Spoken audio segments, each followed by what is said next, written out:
بسم اللہ الرحمن الرحیم۔ ناظرین، اللہ رب العزت کا لاکھ بار شکر ہے جس نے ہمیں یہ مہینہ نصیب فرمایا اور اس میں عبادت کرنے کی توفیق عطا فرمائی۔ وقت بڑی تیزی کے ساتھ گزر رہا ہے، وقت کم رہ گیا ہے۔ یہ وہ مہینہ ہے جس مہینے کے اندر میرا رب دنیا کی ہر چیز جس کی آپ طلب کریں وہ چیز آپ مانگیں گے میرا رب دے گا۔ آج کا وظیفہ غیبی طریقے سے دولت اور پیسے کو لانے والا تیز ترین وظیفہ ہے، مطلب یہاں وظیفہ کیا وہاں کام ہو گیا۔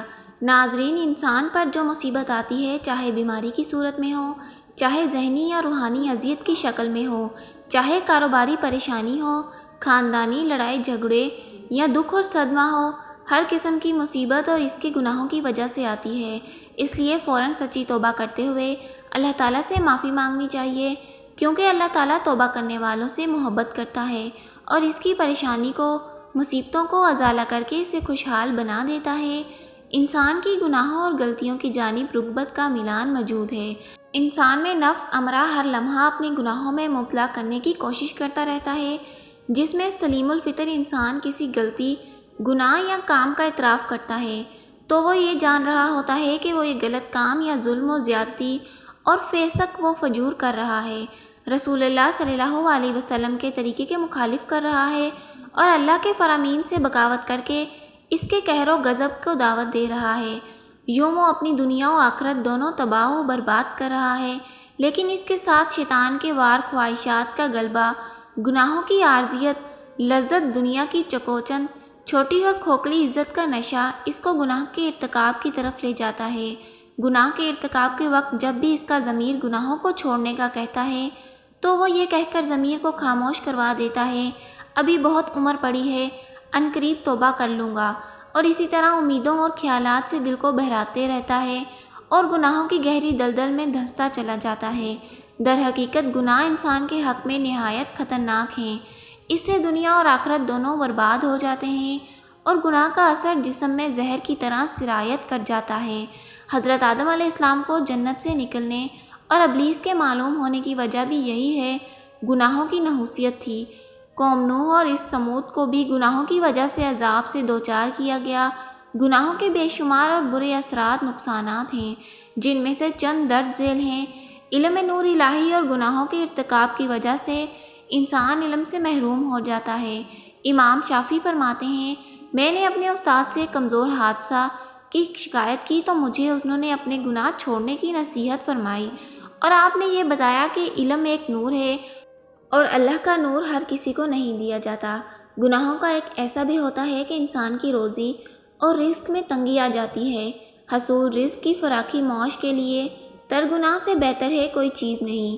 اللہ تعالیٰ فرماتے ہیں، جو شخص اللہ سے ڈرتا ہے اور گناہوں سے باز آ جاتا ہے، اللہ تعالیٰ اس کے لیے مشکلات سے نکلنے کا راستہ بھی پیدا کر دے گا اور ایسے ایسے راستے سے رزق دے گا جہاں اس کا گمان بھی نہ جاتا ہو۔ گناہ گاروں اور اللہ کے درمیان دوری ہو جاتی ہے اور دل کا سکون نہیں ملتا، اللہ کی عظمت کم ہو جاتی ہے، تبھی تو انسان گناہ کرتا ہے۔ اللہ کی اہمیت نہ رہے تو دل میں پردہ پڑ جاتا ہے اور مہر لگ جاتی ہے۔ تو اسی لیے ناظرین، ہمیں سچے دل سے توبہ کرنی چاہیے تاکہ ہمارے تمام گناہ، کبیرہ صغیرہ گناہ معاف ہو جائیں، اللہ ہم پر اپنی رحمت کے دروازے کھول دے۔ وقت کی نزاکت کو مد نظر رکھتے ہوئے آئیے آج کے اس عمل کی طرف چلتے ہیں، لیکن اس سے پہلے اگر آپ ہمارے چینل پہ نئے ہیں تو چینل کو سبسکرائب کر دیں اور ویڈیو کو لائک ضرور کیجیے گا۔ سب سے پہلے تو آپ لوگوں نے جمعے کے دن باوضو مصلی پر بیٹھ جانا ہے اور ایک مرتبہ حضور پاک صلی اللہ علیہ وسلم کی ذات مبارکہ پر درود پاک پڑھنا ہے۔ درود پاک آپ کوئی سا بھی پڑھ سکتے ہیں، صلی اللہ علیہ وسلم پڑھ لیں، صلی علی محمد پڑھ لیں، یا پھر آپ نماز والا درود ابراہیم بھی پڑھ سکتے ہیں۔ جب آپ ایک مرتبہ درود پاک پڑھ لیں تو اس کے بعد اپنے مقصد کی نیت کرتے ہوئے، اپنے مقصد کو اپنے ذہن میں رکھتے ہوئے، آپ کا جو بھی مقصد ہے آپ نے ذہن میں رکھنا ہے۔ اب آپ کو گھر چاہیے، گھر مانگ لیں، گاڑی چاہیے، گاڑی مانگ لیں، من پسند شادی، من پسند نوکری کے لیے پڑھ لیں، نیک اولاد کے لیے پڑھ لیں، میاں بیوی میں محبت کے حصول کے لیے پڑھ لیں۔ جو بھی آپ کا مقصد ہوگا آپ نے اس مقصد کے لیے پڑھنا ہے۔ سب سے پہلے آپ لوگوں نے ایک مرتبہ اعوذ باللہ من الشیطان الرجیم اور ایک مرتبہ ہی بسم اللہ الرحمن الرحیم پڑھ کر وظیفے کا آغاز کرنا ہے۔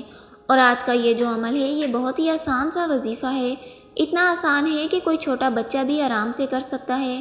بڑے سکون سے آپ اس وظیفے کو پڑھ لیں گے۔ سب سے پہلے نمبر پر جو وظیفہ آپ نے پڑھنا ہے وہ وظیفہ ہے یا مسبب الاسباب کا وظیفہ۔ آپ نے اس وظیفے کو کیسے پڑھنا ہے اور کتنی بار پڑھنا ہے توجہ سے دیکھیے گا۔ آپ نے یا مسبب الاسباب ایک بار ہو گیا، یا مسبب الاسباب 2 بار ہو گیا، یا مسبب الاسباب 3 بار ہو گیا۔ اسی طرح سے آپ نے یا مسبب الاسباب کے ساتھ ہاتھ کی انگلیوں پر پڑھ لیں یا تسبیح کے دانوں پر پڑھ لیں۔ آپ نے صرف اور صرف 21 مرتبہ اس پڑھنا ہے، اور اس کے بعد فوری طور پر آپ نے دوسرے نمبر پر جو وظیفہ پڑھنا ہے، اس وظیفے کو آپ نے اپنی زندگی میں بہت بار پڑھا ہوگا۔ یہ وظیفہ آپ کو میں پڑھ کر بھی سناتی ہوں۔ یہ جو دوسرے نمبر پر آپ نے وظیفہ پڑھنا ہے وہ اس طرح سے پڑھیں گے۔ سب سے پہلے تو آپ لوگوں نے 1 مرتبہ یا اللہ یا رحمان پڑھنا ہے۔ یا اللہ یا رحمان 1 بار ہو گیا، یا اللہ یا رحمان 2 بار ہو گیا، یا اللہ یا رحمان 3 بار ہو گیا۔ اسی طرح سے یا اللہ یا رحمان ہاتھ کی انگلیوں پر پڑھ لیں یا تسبیح کے دانوں پر پڑھ لیں۔ آپ نے اس وظیفے کو بھی 21 مرتبہ پڑھنا ہے، اور اس کے بعد آخری وظیفہ جو آپ لوگوں نے کرنا ہے وہ ہے یا حیو یا قیوم کا۔ یا حیو یا قیوم 1 بار ہو گیا، یا حیو یا قیوم 2 بار ہو گیا، یا حیو یا قیوم 3 بار ہو گیا۔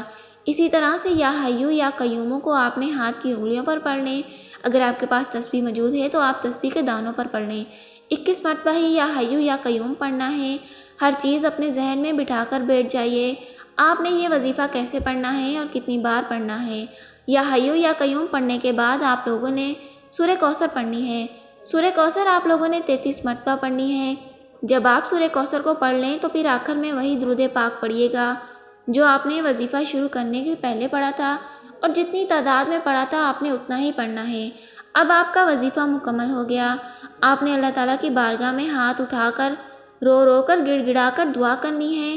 اللہ پاک ہم سب پر رحم فرما، ہماری تمام مشکلات پریشانیاں دور فرما دے۔ یا اللہ تو رحمان و رحیم ہے، ہم سب پر رحم فرما۔ ناظرین کمنٹ باکس میں آمین ضرور لکھیے گا۔